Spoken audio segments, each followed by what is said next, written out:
अस्सलाम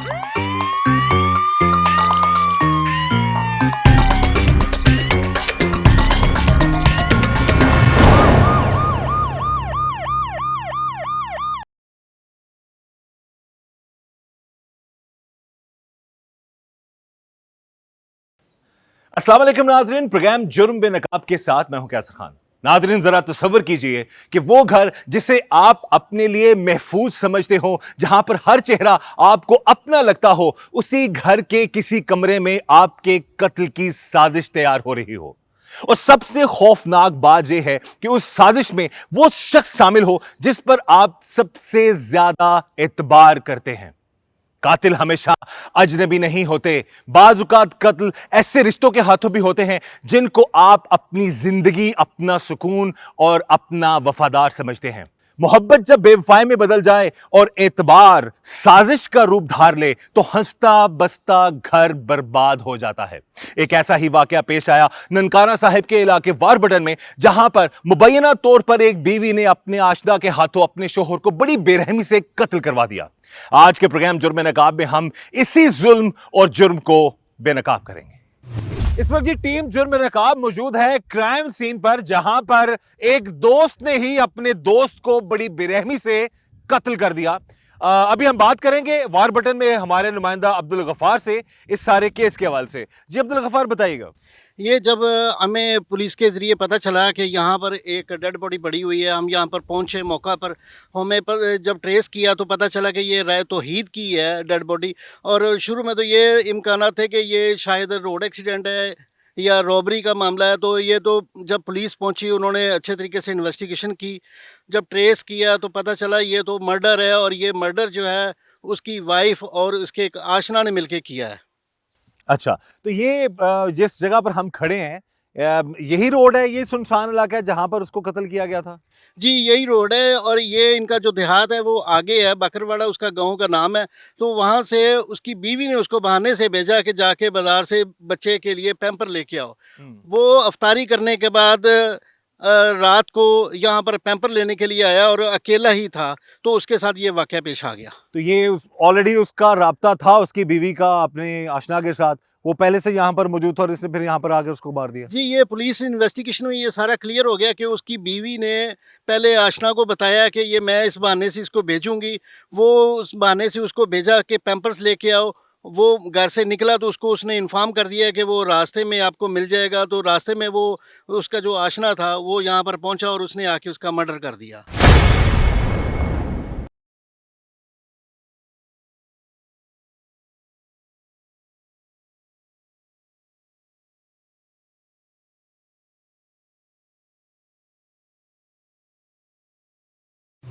अभी मकतूल की वालदा हमारे साथ मौजूद हैं, उनसे हम बात करते हैं। माँ जी, सब तो पहला बड़ा अफसोस है, अल्लाह ताला तुहानू हिम्मत दे, सबर दे। कहना सौखा है, करना बहुत औखा है। अपने बेटे दे नाल जिहड़ा जुल्म होया उस हवाले नाल की कहोगे? बेटा मैं की करा, मेरे हौसले को बेटे दे बारे दसो तुसी थोड़ा।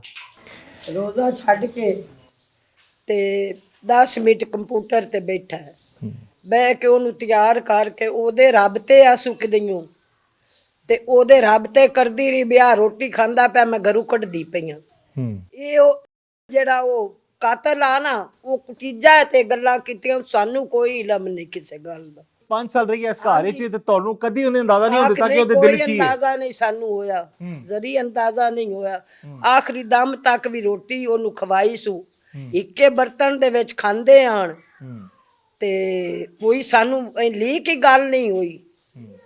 ये उस मरीजा कुटीजे ये गल्लां जेड़ियां ने उस कीतियां ने, ते इथों ओनू कढिया सू, कढ के मेरे पोतरा जेड़ा झोली दे विच आ, मैं इत्थे असी इस कमरे च बैठे ते इहदे सौंदे आन, साडा आ कमरा, इत्थे सुते हैं असी, बैठे हैं ते तुईद लैके स्कूटर निकलिया।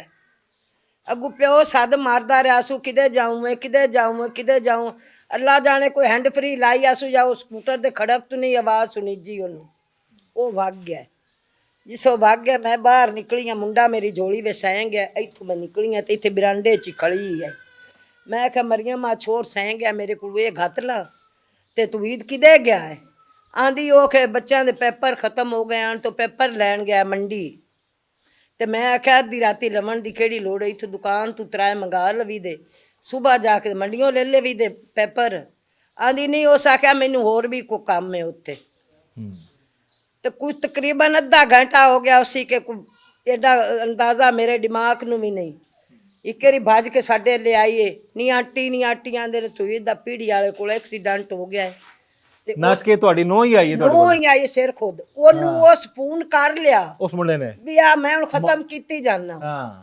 ਨੀ ਆਂਟੀ ਉਹ ਤੂੰ ਨੂੰ ਤਾਂ ਆਂਦੇ ਨੇ ਪੀੜੀ ਵਾਲੇ ਕੋਲ ਐਕਸੀਡੈਂਟ ਹੋ ਗਿਆ ਤੇ ਖੂਨੋ ਖੂਨ ਹੋ ਗਿਆ, ਬੋਲਦੇ ਹੀ ਨਹੀਂ। ਆਇਆ ਤੂੰ ਤਾਂ ਮੈਨੂੰ ਪਿਆ ਨਹੀਂ ਆ ਵੀ ਵਾਰ ਬਟਨ ਗਿਆ ਹੈ, ਤੇ ਵਾਰ ਬਟਨ ਨੂੰ ਤਾਂ ਬਗਿਆੜੀ ਵਾਲਾ ਰਾਹ ਲੱਗਦਾ ਹੈ ਜਾਂ ਇਹਦੂ ਸੱਡੇ ਕੋਟਲ ਨੂੰ ਲੱਗਦਾ ਹੈ, ਪੀੜੀ ਵਾਲੇ ਲਿਓ ਕਿਦੇ ਵਗ ਗਿਆ। ਆਖੇ ਮੈਨੂੰ ਤਾਂ ਪਤਾ ਹੀ ਨਹੀਂ ਵੀ ਪੀੜੀ ਵਾਲੇ ਲੈ ਕਿਦੇ ਵਗ ਗਿਆ। ਉਹ ਇੰਨੇ ਸਾਰੇ ਕੱਪੜੇ ਉਹ ਵਿੱਚ ਬੰਨ ਬੁੰਨ ਕੇ ਤੋਨੂੰ ਉਹ ਦਿੱਤੇ ਆਸੂ ਵੀ ਜਾ ਪੀੜੀ ਵਾਲੇ ਉੱਥੇ ਮੇਰੇ ਪੇਕਿਆਂ ਦਾ ਡਰਾਈਵਰ ਆਉਣਾ ਹੀ, ਉਹਨੂੰ ਫਦਾ ਜਾ, ਉਹਨੂੰ ਆਖਸੂ ਵੀ ਮੈਂ ਘਰੋਂ ਕੱਢ ਛੱਡੀ। ਉਹ ਨਹਿਰ ਦੇ ਉੱਤੇ ਹੀ ਬੈਠਾ ਆ, ਉੱਥੋਂ ਹੀ ਉਹ ਸਕੂਟਰ ਵੇਖ ਕੇ ਤੇ ਮੰਗਰ ਲਾ ਲਿਆਉਂਦੇ। ਅਗਾ 4-5 ਕਿੱਲਿਆਂ ਤੇ ਜਾ ਕੇ ਫੇਰ ਮਾਰ ਮੰਗਰੂ ਇੰਜ ਬਹਿ ਕੇ ਇਹ ਆ ਕਾਤਲ ਹੀ ਆਂਦਾ ਵੀ ਮੰਗਰੂ ਇੰਜ ਬਹਿ ਕੇ ਵੇਖਿਆ ਸੂ ਤੇ ਵੇਖ ਕੇ ਤੇ ਮੁੜ ਅਗਾ ਮੈਨੂੰ ਰਾਹ ਦੇਵਣ ਲੱਗ ਪਿਆ। ਤੇ ਉਸ ਸਮੇਂ ਦੋਸਤ ਨੇ ਮਾਰਤੀ ਉਹਨੂੰ ਗੋਲੀਆਂ ਤੇ ਸਾਰੀ ਉਸ ਸਮੇਂ नजदीक हो गया, नजदीक होया मैं उन्हें फैर मार। इस वक्त जी हमारे साथ मौजूद हैं मकतूल तौहीद की बहन। उनसे हम बात करते हैं जी सारे मामले के हवाले से। तौहीद 31 साल शख्स था, अच्छी ज़िंदगी गुजार रहा था, लेकिन उसकी ज़िंदगी में ऐसे मामलात आए जिन्होंने पूरे घराने को बर्बाद करके रख दिया। सबसे पहले जी हमें बड़ा अफसोस है आपके भाई के साथ जो जुल्म हुआ। अब ये बताइएगा कि आपके भाई की शादी को कितना अरसा हो गया था? मेरे भाई की शादी को अराउंड 5 साल हो गए। 18 जून 2021 को तौहीद की शादी हुई थी और 9 मार्च को उसकी डेथ हुई है। तो तकरीबन 5 साल का ये सारा ड्यूरेशन है। 5 साल की शादी रही है? जी बिल्कुल। कितने बच्चे हैं आपके भाई के? 3 बच्चे हैं, 2 बेटियां, 1 बेटा है। अच्छा, शादी जो हुई है आपके भाई की फैमिली में हुई है या उनकी उसकी पसंद की शादी थी? नहीं, ये खालिस्तान अरेंज मैरिज थी और हमारी मर्जी से हुई है। फैमिली में नहीं थी लेकिन कास्ट सेम थी, खरल फैमिली में हुई है, जिम्मेदार लोग हैं वो भी। अजीम वाला गांव है, वहाँ पे ये हमने रिश्ता किया था। अच्छा, तो ये जो 5 साल गुजरे हैं, इन 5 सालों में आपको कहीं लगा हो कि आपके भाई की और आपकी जो भाभी हैं उनके जो मामलात ख़राब हैं, या इस हद तक जिस तरह वो चली गई, कभी अंदाज़ा हुआ हो, कभी भाई ने कोई बात की हो आपसे? नहीं बिल्कुल, बल्कि उसने अंदाज़ा हमें होने ही नहीं दिया। वो माशाल्लाह उम्र में तो हमसे कहीं छोटी थी, लेकिन शार्प माइंडेड कह लें या क्रिमिनल माइंडेड इतनी थी कि उसने इस बात का अंदाज़ा उस दिन, जिस दिन तौहीद की डेथ हुई है, उस दिन तक नहीं लगने दिया। उसने अफ्तार करवा के अपने साथ खाना खिला के भेजा है कि कोई बंदा शक भी नहीं कर सकता। और फिर वो हमारे साथ रही है उसके बाद कुछ टाइम के लिए आफ्टर डेथ, तो उसमें भी वो बिल्कुल ऐसे ही थी कि वो सबसे बड़ा लॉस ही जैसे उसका हो गया हुआ है। अच्छा, फर्स्ट जो रिपोर्ट मिलती है, इब्तिदाई जो आपको पता चलता है कि उस वक्त जो फर्स्ट रिएक्शन था फैमिली की तरफ से, जहाँ पर आपके भाई को मारा गया, जहाँ पर वो गिरे हुए थे, सबसे पहले कौन पहुँचा वहाँ पे? सबसे पहले लवाहकीन में मैं पहुंची हूँ, उसके बाद बाकी लोग पहुंचे, मैंने उसी को रेस्क्यू किया है। वहाँ पे एक क्योंकि रास्ते में ये सारा मामला हुआ है, वो फायर मार के जो शूटर है वो आगे निकल गया था। जो लड़के वहाँ पे थे उन्होंने कॉल की हुई थी क्योंकि उसकी हालत बुरी थी, उसकी वो प्रॉपर खून के साथ लथपथ था और वहाँ पे इतनी ज़्यादा ब्लीडिंग थी कि शायद ही, मतलब मैंने तो अपनी सारी उम्र में सारे ड्यूरेशन में नहीं देखा कि इंसानी खून इतना ज़्यादा निकला हुआ था। वो वहाँ पे क्लॉट्स पड़े हुए थे और पूरा ब्लड था, ब्लड में वो लथपथ था और सारे लोग ऊपर थे और मुख्तलिफ आवाज़ें, मुख्तलिफ शम गोइयाँ हो रही थी। वो लोग कह रहे थे कि जी, कोई कह रहा था उसको कोई मार के छोड़ गया है, कोई कह रहा था इसको फायर लगा है, कोई कह रहा था ये बाइक से गिर गया है। तो इसी तरह से जब उन्होंने मुझे देखा है वहाँ पे, तो मैं थोड़ी सी कुछ चंद फरलांग के फासले पे बाइक से उतरी हूँ, तो हाथ खड़े करके जैसे औरतें रोती हैं, मतलब ऐसे हाथ करके रोना शुरू कर दिया है कि हम उजड़ गए हम। तो मेरा कॉन्संट्रेट तब ये बिल्कुल नहीं था, ना ही मुझे ये था। मैंने किसी किताब में शायद अपने भाई की मौत को कंसीडर ही नहीं किया हुआ था। इस वक्त ये टीम जुर्म नकाब के साथ मौजूद हैं डीपीओ ननकाना साहिब अरसलान जाहिद साहब, और उनसे हम बात करते हैं इस केस के हवाले से। अरसलान साहब, बताइएगा कि बज़ाहिर तो ये एक अंधा कत्ल है, एफआईआर हमने पढ़ी, उस वक्त तक तो कोई अंदाज़ा नहीं था, तो असल कातिलों तक पुलिस कैसे पहुंची, कैसे शक गुजरा कि ये मुबैना तौर पर बीवी ही कत्ल करवाने वाली है अपने आशना के हाथों? बिस्मिल्लाहिर्रहमानिर्रहीम जी, थैंक यू, आप लोग आए और इतने इंपॉर्टेंट केस को, जो कि हमारे लिए इस तरह से एक बड़ा एक चैलेंजिंग केस था, कि क्योंकि जब ये मर्डर होता है रमज़ान के महीने में और शाम के टाइम, ये को मगरिब के टाइम के करीब ये मर्डर होता है, तो उस टाइम ये बिल्कुल एक ब्लाइंड मर्डर था। मतलब रोड के ऊपर एक शख्स की खून में लथपथ लाश मोटरसाइकिल के साथ पड़ी हुई मिली थी, तो एक बड़ा चैलेंजिंग टास्क था। लेकिन पुलिस को जब इसके ऊपर इनिशियली शक गुजरा, और जो इसमें बाद में फिर अल्टीमेटली कामरान जो कि मकतूल का, तौहीद का खुद एक बड़ा करीबी दोस्त था, और दूसरा मरियम जो कि मकतूल की ही बीवी थी, जब वो उसमें इन्वॉल्व निकले, और पहले दिन जिस तरह से उनका रवैया था, वो उसकी बीवी खुद ही बहुत ज़्यादा, जिस तरह से अमूमन मरने के बाद देखने में आता है कि वो रोना धोना उसी तरह से, प्रॉपर फुल ड्रामा हो रहा था। और कामरान खुद भी जो उसका बड़ा अच्छा दोस्त था, उसका बड़े अरसे से उसके घर आना जाना था और बड़ी करीबी, और उसी दोस्ती का उसने फ़ायदा उठाते हुए उसकी बीवी के साथ इस तरह से मतलब मरासिम इस्टेब्लिश किए। और फिर बाद में जब तफ्तीश के दौरान हमें पता लगा कि बेसिकली कामरान को इस चीज़ पे राज़ी करने वाली मरियम मकतूल की बीवी थी। तो इनिशियली हमें जब इसका पता हमें किस तरह से चला कि हमने वो मोबाइल्स वगैरह को जब सर्च वगैरह किया, तो उन मोबाइल्स में हमें ये जो इसकी बीवी है मरियम, उसका कामरान के साथ में फ्रीक्वेंट वॉइस नोट्स और चैट्स वगैरह के ज़रिए हमें ये शक गुजरा कि कामरान का इसके साथ किस तरह से लिंक है। फिर जब उन सारी चीज़ों को प्रोब किया गया, और उसके बाद जब कामरान को फिर शामिल तफ्तीश किया गया, तो कामरान अल्टीमेटली उसने अपना जुर्म जो है वो कन्फेस किया कि किस तरह से उसकी बीवी के ही कहने पर वो शाम को, और बीवी ने ही बेसिकली उसे इंफॉर्मेशन दी थी जब वो घर से बाहर निकला, यानी कि बताने वाली बीवी ही बताने थी, वाली ही वो बीवी घर थी। से बाहर है तुम उसको गोली मार दो। हाँ, और ये उसके बाद उधर पहुंचा है और इसने उसको हिट किया है पीछे से, जो उसके सर में फायर लगा है। और फिर बाद में अल्लाह का शुक्र है कि बड़ी टीम ने इसमें मेहनत की। दोनों जो इसमें मेन एक्यूज थे वो पुलिस कस्टडी में हैं और वो अपना जुर्म जो है वो कन्फेस कर दिया। इस वक्त जी हम मौजूद हैं तौहीद के घर। वो 31 साल शख्स जो इस बात से अनजान था कि उसकी अपनी बीवी ही उसी के दोस्त के हाथों उसको एक दिन कत्ल करवा देगी। इस वक्त हमारे साथ मौजूद हैं मकतूल तौहीद के वालिद और उनसे हम बात करते हैं। सब तो पहला जी सानू बड़ा अफसोस है, अल्लाह ताला तुहानू हिम्मत दे, सबर दे, थोड़ा जवान बेटे नाल एडा जुल्म हो गया। ए दसो ऐसे घर सारे जॉइंट फैमिली सिस्टम है ਤੁਹਾਡਾ, ਇਕੱਠੇ ਰਹਿੰਦੇ ਹੋ ਸਾਰੇ? ਹਾਂਜੀ ਤੇ ਬੇਟਾ ਤੁਹਾਡਾ ਤੌਹੀਦ ਕੀ ਕਰਦਾ ਸੀ? ਅਸੀਂ ਸਰ ਜ਼ਿਮੀਦਾਰ ਹਾਂ, ਜ਼ਿਮੀਦਾਰਾ ਕਰਦਾ ਹੈ ਉਹ ਠੀਕ ਹੈ। ਤੇ ਤੇ ਜਿਸ ਦਿਨ ਉਹਦਾ ਕਤਲ ਹੋਇਆ ਵੇ ਹਾਂਜੀ। ਉਸ ਦਿਨ ਤੁਹਾਨੂੰ ਮੁਲਾਕਾਤ ਤੁਹਾਡੇ ਨਾਲ ਹੋਈ ਸੀ ਜਿਸ ਦਿਨ ਘਰੋਂ ਨਿਕਲਿਆ? ਹੋਈ ਜੀ ਸਰ ਜੀ, ਘਰੋਂ ਨਿਕਲਿਆ ਹੈ ਨਾ ਉਹ। ਹੂੰ। ਮੈਂ ਸ਼ਾਮ ਤੋਂ ਪਿੱਛੇ ਬਾਹਰ ਕੋਈ ਨਹੀਂ ਨਿਕਲਦਾ। ਅੱਛਾ ਨਮਾਜ਼ ਪੜ੍ਹ ਕੇ ਤੇ ਮੈਂ ਮੁੜ ਰੋਜ਼ੇ ਵੀ ਰੱਖਣਾ ਤੇ ਅੰਦਰ ਹੀ ਰਿਹਾ। ਠੀਕ ਹੈ। तो मोटरसाइकिल तो खड़ा होया तो मैं बाहर निकलिया। ਹੂੰ वो चल जी इतों सामा आ गया। ਹੂੰ मैं कहा किधर जाऊँ मैं? वो को नहीं बोलिया, मोड़ बूहे को भाग गया। और मैं कहा दस से जा किधर जाऊँ मैं? वो को नहीं बोलिया।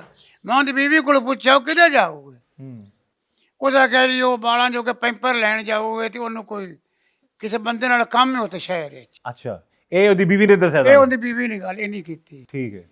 मैं कहा जी ठीक है। ਹੂੰ को घंटा एक गुजरिया है ਤੇ ਰੌਲਾ ਪੈ ਗਿਆ। ਮੈਂ ਵੀ ਬਾਹਰ ਨਿਕਲ ਆਇਆ। ਹੂੰ ਉਹ ਜੀ ਤੁਸੀਂ ਅੱਗੇ ਚੜੇ ਜੇ ਨਾ ਪੀਸੀ ਤੇ ਆ ਜਣੇ ਵੀਜ ਡਿੱਗਿਆ, ਕਿਸੇ ਮਾਰਿਆ, ਸੱਟ ਲੱਗ ਗਈ। ਉਹ ਹੈ ਮੈਂ ਕਿ ਸਾਡੀ ਦੁਸ਼ਮਣੀ ਕਿਸੇ ਨਾਲ ਨਹੀਂ, ਸਾਨੂੰ ਕਿਸੇ ਕਿਹਾ ਸੱਟ ਮਾਰਨੀ ਜਾਂ ਕਿਹਾ ਕੁਝ ਹੋਣਾ। ਹੂੰ ਹੂੰ ਉਹ ਬੰਦੇ ਜੀ ਸਾਡਾ ਸਲੂਕ ਬੜਾ, ਸਾਰਾ ਪਿੰਡ ਹੀ ਭੱਜ ਗਿਆ। ਠੀਕ ਹੈ।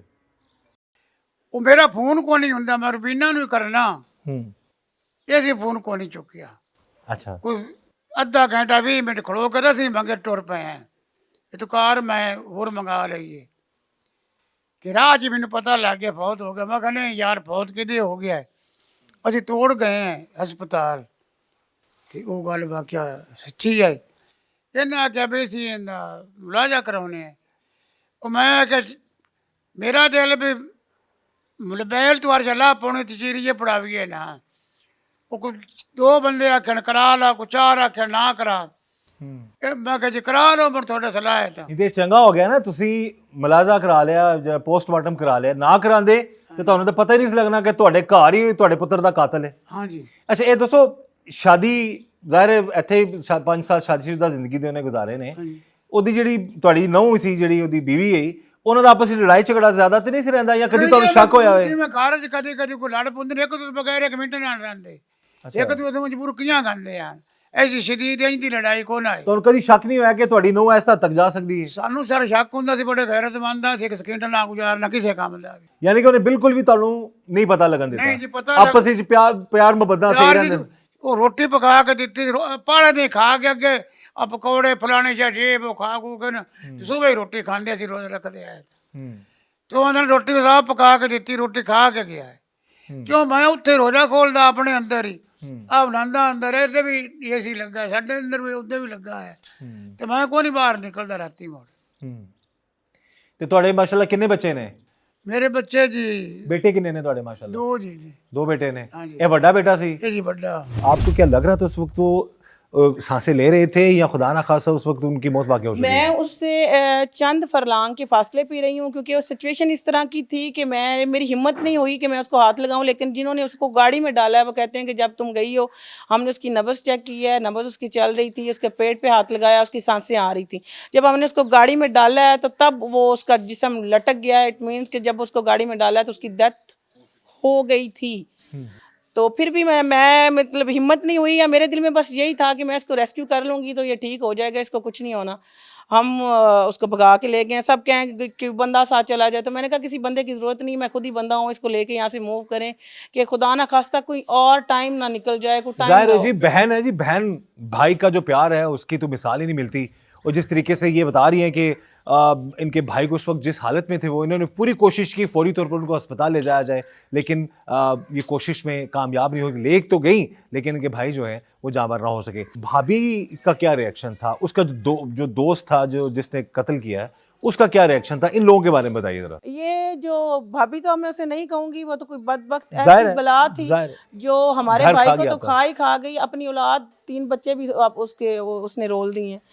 उसको पता था, वो उसने जब यहाँ से भेजा है उसको, ये 3rd 4th अटेम्प्ट थी जिसमें मेरे भाई की डेथ हुई है। उससे पहले भी 3-4 दफ़ा उसने तौहीद पे हमला करवाया है, लेकिन वो उसकी शायद सांसें बड़ी हुई थी कि वो हर दफ़ा यहाँ से जब निकलता था घर से 2-3 नहीं, अफ्तारी पहले हो गया। जब हमले 3-4 हुए थे तो तब उस वक्त कोई एहतियाती तदाबीर नहीं की कि कोई हम को गार्ड रख लेते हैं या इन्वेस्टिगेट करवाते हैं कौन शख्स है जो हमला कर रहा है?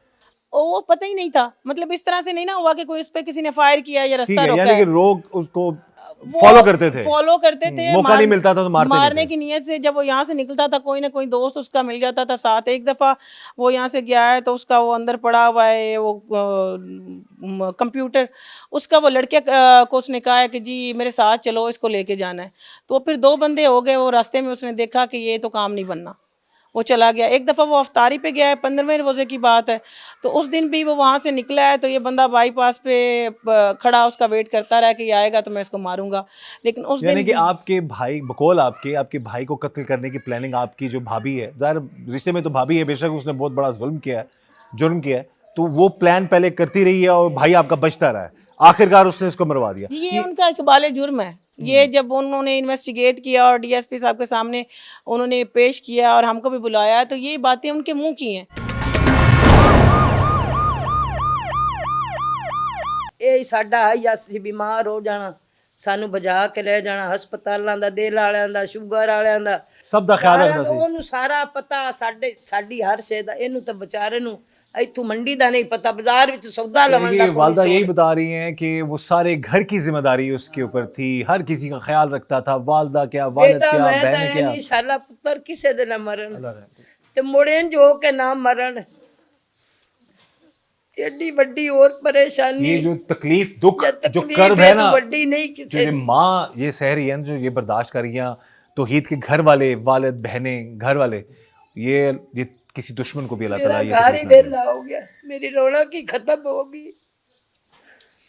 ਇਹਦੇ ਮਾਂ ਪਿਓ ਜਰੀ ਕੋ ਨਾ ਆਵਾਜ਼ ਸਾਹ ਦਾ ਵੀ ਉਹਨਾਂ ਦੇ ਭੱਜ ਕੇ ਨਿਕਲਣਾ, ਅੰਮੀ ਤੂੰ ਤੈਨੂੰ ਤੇਰੀ ਤਬੀਅਤ ਤਾਂ ਸਹੀ ਹੈ, ਅੱਬੂ ਤੇਰੀ ਤਬੀਅਤ ਤਾਂ ਸਹੀ ਹੈ, ਆ ਗੱਡੀ ਰੱਖੀ ਤੇ ਬੇਨਸੀਬ ਗੱਡੀ ਦੇ ਉੱਤੇ ਗੱਤ ਲੈਣਾ, ਗੱਤ ਕੇ ਰਾਤ ਦੇ ਵੇਖਣੀ ਕੋ ਨਾ ਬਚਾ ਕੇ ਹਸਪਤਾਲਾਂ ਚ ਲੈ ਜਾਣ। ਪਿਓ ਦਾ ਬਾਈਪਾਸ ਹੋਇਆ। अब ये वालदा की जो सिसकियां हैं, जो आंसू हैं, ज़ाहिर है ਛੋਟਾ ये ਬੱਚਾ सारे- ਸਾਲ ਦਾ ਪਰ ਰਮਜ਼ਾਨ ਵਿੱਚ ਪੈਦਾ ਹੋਈ, ਦੂਸਰੀ ਬੇਟੀ 2 ਸਾਲਾਂ ਦੀ, ਆ ਮੇਰੇ ਕੋਲ ਜਿਹੜੀ ਬੈਠੀ ਰਹੀ 3 ਸਾਲਾਂ ਦੀ।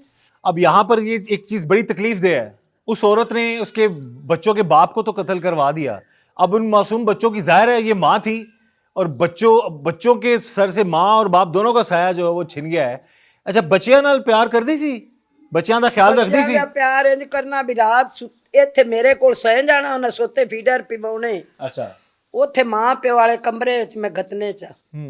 घात के सुबह उन्हें उठी बना उन्हें सुत्या रहना उन्हें दरवाजा लाउना चा उन्हें बच्चा रेड़ किशोदा मेरे को आपे ही मंगरे किचन विच वग जाना ਉੱਥੇ यानी ਉਹਨਾਂ ਦੇ ਬੱਚਿਆਂ ਦਾ ਜ਼ਿਆਦਾ ਤੁਹਾਡੇ ਨਾਲ ਹੀ ਸੀ ਪਿਆਰ ਪਰ ਸੇ ਜ਼ਿਆਦਾ ਮੇਰੇ ਨਾਲ ਪਿਆਰ ਤੁਹਾਡੇ ਨਾਲ। ਹਾਂ ਉਸ ਆਪਣੇ ਬੱਚਿਆਂ ਨੂੰ 10 ਦਿਨ ਨਹੀਂ ਆਪਣਾ ਦੁੱਧ ਪਿਵਾਇਆ ਲਾਵਿਆਂ ਦੁੱਧਾਂ ਤੇ यानी कि वो अपने बच्चों से भी उसका कोई इतना खास उसको प्यार नहीं था।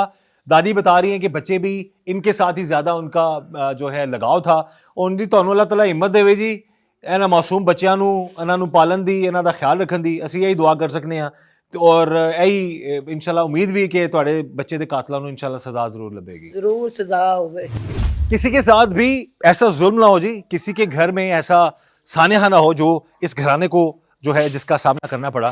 एक 31 साल शख्स बड़ी बेरहमी से मारा जाता है और इब्तदाई तौर पर तो ये एक अंधा कत्ल था, किसी को अंदाज़ा नहीं था, लेकिन बाद में जब हक़ाइक़ सामने आते हैं तो पता चलता है कि मुबैना तौर पर उसकी बीवी ही जो है वो मनसूबा साज थी और उसी ने ही उसके दोस्त के हाथों, आशना के हाथों अपने शोहर को कत्ल करवा दिया। मकतूल के भाई हमारे साथ मौजूद हैं, उनसे हम बात करते हैं इनके भाई के हवाले से भी और सारे मामले के हवाले से भी। सबसे पहले तो भाई बड़ा अफसोस है, हमें अल्लाह ताला आप लोगों को हिम्मत दे, सब्र दे। अच्छा ये बताइएगा कि आप क्योंकि जॉइंट फैमिली सिस्टम है आपका, तो घर में कभी आपको इन 5 सालों में अंदाज़ा हुआ हो कि कोई भाभी आपकी इस हद तक जा सकती है कि वो कत्ल ही करवा दे आपके भाई जी को? नहीं, बिल्कुल ऐसे आज तक अंदाज़ा भी नहीं हुआ और ऐसे उन्होंने कुछ बात भी नहीं छोड़े कि हम इस स्टेज पर पहुँचे, उन पर शक हो या ऐसे मामला कभी हो सकते हैं। उन्होंने अपने जो हस्बैंड थे उनके साथ भी अपना रवैया ऐसे ही रखा हुआ था जैसे बिल्कुल एक मियाँ बीवी के दरमियान मरासम होते हैं और उन्हें भी ऐसे अंधे एतमाद मिलाकर उन्होंने सारा मामला किया उनके साथ। अपने भाई के हवाले से बताइएगा, घर में उन लोगों का, आप लोगों के साथ, फैमिली मेम्बर्स के साथ रवैया कैसा था? बहुत ही शानदार और नफीस किस्म के आदमी थे, यानी कि मेरे साथ भाई कम और दोस्तों वाला रिश्ता ज़्यादा था। दुनिया के मामलात होते हैं या जो भी उनके जो दोस्त हैं, जो मेरे दोस्त हैं, एक दूसरे से तक जॉइंट थे, यानी कि एक दूसरे के साथ प्यार मोहब्बत वाली चीज़ें भी शेयर कर लेनी, एक दूसरे लड़ झगड़ भी लेना, लेकिन ना इंतहा दर्जे का प्यार था। एक दूसरे के दोस्त भी साझे थे और यानी कि इंतहा दर्जे का प्यार था। यानी कि मेरा जो पहला दोस्त था वो मेरा भाई था और उसी से मैंने बहुत कुछ सीखा है, यानी कि इन फ्यूचर लोगों से मिलना, चीज़ें मैनेज करनी, या मतलब कि मेरे लिए वो मशग़िल राह ही समझ लें आप। यानी कि अच्छा ये जो कातिल है, इससे कभी आपके भाई के कत्ल से पहले मुलाकात हुई हो, कभी आमना सामना हुआ हो? ये कैसा इसका आपके भाई के साथ दोस्ती थी और कैसा ये बज़ाहिर नज़र आता था? सर ये एक दफ़ा हुई, वो भी इधर बाहर आए थे, उनके साथ इनको काम था तो इस्लाम तो आई है, मतलब कि तकरीबन 10-15 मिनट उनके पास बैठा रहा हूँ, लेकिन ऐसा बिल्कुल उनके काफ़ी इज़्ज़त के साथ उन्हें ये भाई कह के मतलब मुखातिब करते जो जिन्होंने कत्ल किया है भाई को। तो आज तक उन्होंने शक भी, उन्हें ऐसे ही कहते थे आप मेरे बड़े भाई हैं और जो आपके घर वाले हैं मेरे यानी कि काबिल इज़्ज़त मेरी बहनों जैसी हैं, मतलब कि क्योंकि उनके जो ससुराल वाले थे उनका काफ़ी पुराना ताल्लुक़ था और इसी बिना पर यानी कि वो भाई के नज़दीक आए थे। जब भी पोस्टमार्टम हो रहा था, क्या उस वक्त आप को भाभी पे या उस दोस्त पे शक हुआ कि उनकी हरकत सकनात थोड़ा सा, वो कहते हैं कि कोई शख्स ऐसी कोई हरकत कर बैठता है जिससे शक चला जाए कि आप ये घबरा रहा है या डर रहा है? पहली बात हम उस टाइम हॉस्पिटल थे, बाकी जो उनकी बीवी थी उधर घर थी, तो गम और तकलीफ इस हद तक थी कि इस ज़हनी जो नहीं जा सकता। नहीं, यानी कि आप सोच भी नहीं सकते चीज़ों के बारे में, सिर्फ यही था भी हो क्या गया, यानी कि ना एक अनइमेजिनेटिव चीज़ सामने तो आ जब गई। आपको पता चला जी कि कातिल कोई और नहीं है, जी जी वो आपकी भाभी मनसूबा साज है और वही मुबैना तौर पर कातिल है और उसका दोस्त है, तो ये आपको कैसे पता चलता है और उसके बाद के क्या मामला? पुलिस ने हमें इन्फॉर्मेशन दी कि ये आपके घर में कातिल है। भाभी ने और उसके साथ जो उसके आशना ने क्या इंकशाफ किया था? उसने कहा है लड़के ने कि ये मुझे कुछ 6 महीने से फोर्स कर रही है कि इसको रास्ते से हटाओ। 6 महीने अच्छा से ये जो कातिल है, अच्छा ये कातिल की आपकी ये भाई से दोस्ती भी हो गई थी?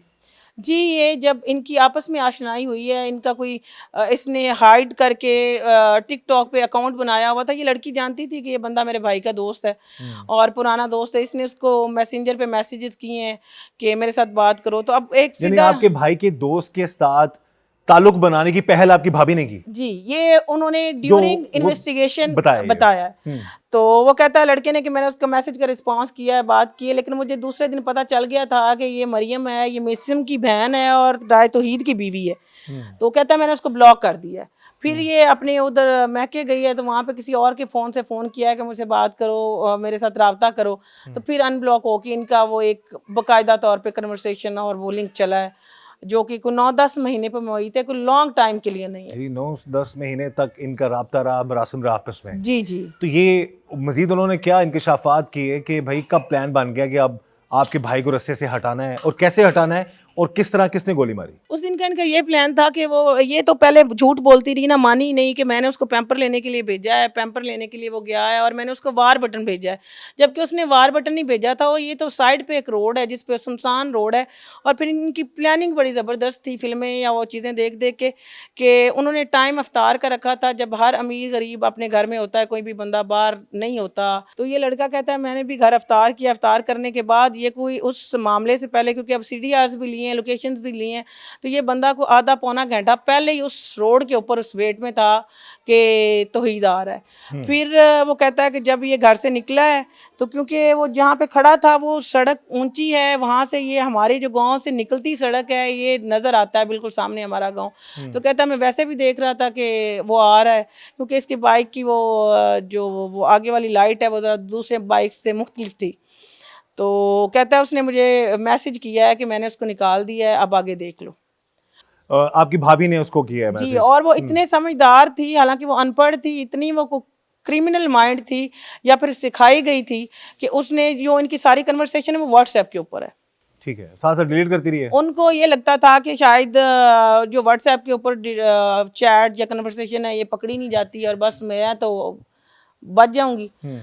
तो वो फिर वो बंदा कहता है कि मैं वहीं पे देख रहा था, जब ये उस रोड पे लगा है वो 1-2 एकड़ आगे चला गया तो फिर मैंने बाइक स्टार्ट की और उसका पीछा किया है। तो मैंने वहीं से जो ट्रिगर दबा के वो सारा कुछ करके बुलेट्स वगैरह रेडी करके हाथ में पकड़ लिया था कि वहाँ पे जाके मैंने उसको फायर करना है। तो क्योंकि सोलंग सारा 6-7 फुट का है, कोई बड़ा सोलंग नहीं है, बड़ी रोड नहीं है, तो जब एक बाइक दूसरी बाइक को रास्ता देगी तो डेफिनेटली बीच में आधे फुट का ही फासला है। वो एक दफ़ा इसको तौहीद को लाइट पड़ी है तो इसने थोड़ा सा पीछे मुड़ के देखा है, ये इसने कानों में वो लगाया हुआ था आईपॉड और वो ये आराम से जा रहा था, कोई गाना सुन रहा था या कुछ देख रहा था। इसने थोड़ा सा पीछे मुड़ा है कि मेरे पीछे क्या चीज़ आ रही है रास्ता देने के लिए। वो कहता है मेरे ऊपर उसकी नज़र नहीं गई क्योंकि पीछे से उसकी बाइक की लाइट थी। ये कहता है जब वो बिल्कुल मैं उसके पास गया हूँ तो उसने मुझे रास्ता दिया है, तो मैंने तब उस पर फायर किया है और फायर करके मैं आगे निकल गया हूँ। तो ये वहाँ पे जब मैंने पीछे मुड़ के देखा है तो ये वहाँ पे गिर गया। कब से और कैसे, यानी दोस्त तो आपने बता दिया कि ऑलरेडी दोस्त था मकतूल का, तो ये कितना अरसा इनका आपस में ये दोस्ती रही या मरासिम रहे, उसके बाद फिर उन्होंने प्लान बनाया जी कि आप शोहर को रास्ते से हटा देने, और उन्होंने बचना क्या था, कि प्लान क्या था इनका? जी ये तो काफ़ी अरसे से, मतलब जो कामरान है वो मकतूल जो तौहीद है वो उसका काफ़ी अरसे से दोस्त था। इनके घर भी कोई इतने ज़्यादा दूर नहीं है, आना जाना बहुत फ्रीक्वेंट था। उसकी बीवी के साथ भी वो बिल्कुल इसी तरह से है कि जिस तरह से एक दोस्त की बीवी के साथ आप जाते हैं घर, आपके फैमिली रिलेशंस बन जाते हैं, तो उसी का बेसिकली इसने नाजायज़ फ़ायदा उठाया। जो ड्यूरिंग इंटेरोगेशन चीज़ें सामने आई हैं, चूँकि जिस तरह से इसको पूरा बिल्कुल एक ब्लाइंड मर्डर था और इनको जिस तरह से इन्होंने अपनी तरफ से जिस तरह से बड़ा एक वेल प्लान तरीके से इसको ऑर्गेनाइज किया था कि इस तरह से उसको मर्डर को किया गया कि इनका ये ख्याल था कि पुलिस कभी भी या इसका इन पर शक नहीं करेगी, शक नहीं करेगी, ब्लाइंड रहेगा। और कुछ अरसे बाद जब ये चीज़ें सेटल डाउन हो जाएंगी, जब चीज़ों का पता नहीं लगेगा, तो फिर अल्टीमेटली मरियम जो है वो उसके साथ तौहीद के साथ अपना जो है वो जो भी उसका प्लान होगा वो करेगी। इस वक्त जो दोनों मुल्ज़मान हैं, जो बीवी है और वो दोनों गिरफ्तार हैं, पुलिस की हिरासत में हैं, एविडेंस स्ट्रॉन्ग है उनके खिलाफ कानूनी कार्रवाई के हवाले से? जी बिल्कुल, हम इसके अंदर जो उनकी जो फैमिली है, जो उसमें मुद्दई है, उनके साथ भी राब्ते में हैं और इसमें हमारी पूरी कोशिश है कि प्रोसिक्यूशन के साथ मिलकर एक स्ट्रॉन्ग केस जो है वो बिल्ड किया जाए ताकि मुल्ज़मान को कैफरे किरदार तक पहुँचाया जाए। 10 महीने से इनका आपस में मरासिम था, पहल आपकी भाभी ने की, ये जो सारे आपने बातें बताई, लेकिन वो बाद में उसको लालच आ गया ना कि ये तो काम ही बड़ा है। इसने कहा था कि जब ये कुड्डे लाइन लग जाएगा तो मैंने यहाँ से उसकी, क्योंकि डेफिनेटली वो उसकी विरासत की हकदार थी, तो यहाँ से जो तौहीद की हिस्से की ज़मीन आनी है, गाड़ी है, बच्ची हैं, वो सारा कुछ मैं ले लूँगी। और फिर उसका जो भाई है, क्योंकि उसके वालिद की डेथ होगी हुई है, इकलौता भाई है, 3 ये बहनें थी, तो इनकी भी अच्छी खासी को 2 मरबे के राउंड ज़मीन है, तो वहाँ पर भी मैं वो ज़मीन भी ले लूँगी, तो हम सुकून से रहेंगे। यानी कि इसने लालच दिया उस लड़के को कि भाई तुम्हारी जिंदगी सुकून से है, बस मेरा शोहर मार दो। हमारी जिंदगी सुकून से है, शायद इसको ये था या फिर ये था कि ये भी इसको साइड पे करने के लिए उसको यूज कर रही थी, जो कि मतलब बाद में कुछ चीजें वो एक दूसरे के ऊपर लगा रहे थे। वो कह रहा था उसने मुझे कहा है, वो कह रही थी उसने मुझे कहा है, तो उसको ये था कि मैं जमीन लेके खाऊंगा और मैं तो जिम्मेदार बन के यहाँ पे मौजों में रहूंगा। उसको शायद ये अंदाजा नहीं था कि किसी का ना हक खून जो है वो कभी भी जो है ना वो छुपता नहीं है। तो वो लड़का हॉस्पिटल गया है जब वो वकूवा करने के बाद कत्ल करने के बाद जी, हॉस्पिटल गया है। कत्ल करने के बाद उसने वो जो अपनी गन थी वो फेंकी रास्ते में, छुपाने के बाद फिर वो घर गया, उसने चेंज किया और हॉस्पिटल पहुंच गया। स्ट्रेचर के साथ वो तीनों दोस्त खड़े थे, क्योंकि मैं बाय फेस उनको जानती नहीं थी, तो डेफिनेटली हम लोग वेट में थे कि कब थाने से वो लोग आएंगे और हम यहाँ से मूव करेंगे या फिर अगला जो भी प्रोसीजर है।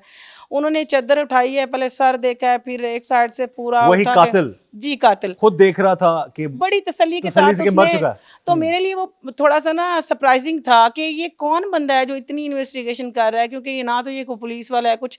तो मैंने फिर उसको रोते हुए कहा कि कौन है तू, क्यों ऐसे कर रहे हो, क्यों मरे हुए को क्यों क्या क्या देख रहे हो, ये कोई तमाशा है? तब मुझे नहीं पता था कि ये कौन है। फिर मैंने अपने कजन्स को कॉल की कि तुम सारे किधर चले गए, लोग तमाशा बनाया हुआ, जो आता है चद्दर उठा के देखता है। जब फिर वो लड़का पकड़ा गया है, उसकी मैंने तस्वीर देखी है, तो मैंने कहा ये तो वो लड़का है जो इतनी तसल्ली के साथ लेकिन उस वक्त ये यही जाहिर कर रहा था और लोगों को भी पता था कि हमदर्दियों के लिए उसका है। दोस्त जी, है जी, जी। और हमदर्दी कर रहा है। हमदर्दी। फिर वो जनाजे पे भी आया है, जनाजे पे भी, फिर जनाजे के थर्ड डे भी ऐसे आया, लोग यकीनन फिर आगे आगे कंधा भी शायद देते होंगे। थर्ड डे भी आया है, वो आके अफसोस करके गया है कि जी ये मामला हो गया। और ये जो मोहतरमा घर पे थी, ये जब डेथ बॉडी आई है तो सर वाली साइड पे बैठी हुई थी और बड़ा वो कि हाय मैं तो ये हो गया, मैं वो हो गया, मैं जवानी में ऐसे हो गया, मैं अब क्या करूँगी, मेरा क्या बनेगा। और लोगों की भी सारी हमदर्दियाँ ये थी कि हाय बहनें भी रो रही हैं, माँ भी रो रही है, तो ये तो शायद एक टाइम तक रो के चुप कर जाएंगी या इनको सब्र आ जाएगा, लेकिन बेचारी बीवी के लिए तो सारी उम्र का रोना पड़ गया।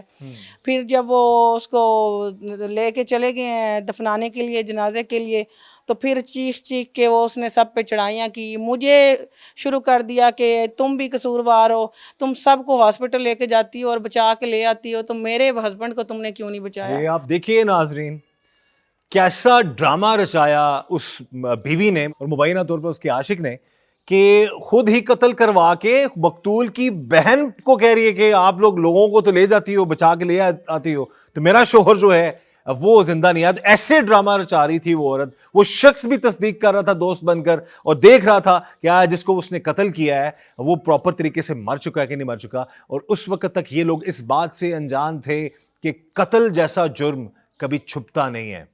ऐसे लोगों से, ऐसे रिश्तेदारों से, ऐसे दोस्तों से अल्लाह ताला सबको बचाए। इस दुआ के साथ कि अल्लाह ताला हम सब पर रहम करम और फजल फरमाए। अल्लाह हमें हर तरह और हर किसी के शर से बचाए। मुझे इजाज़त दीजिएगा। अल्लाह हाफिज़।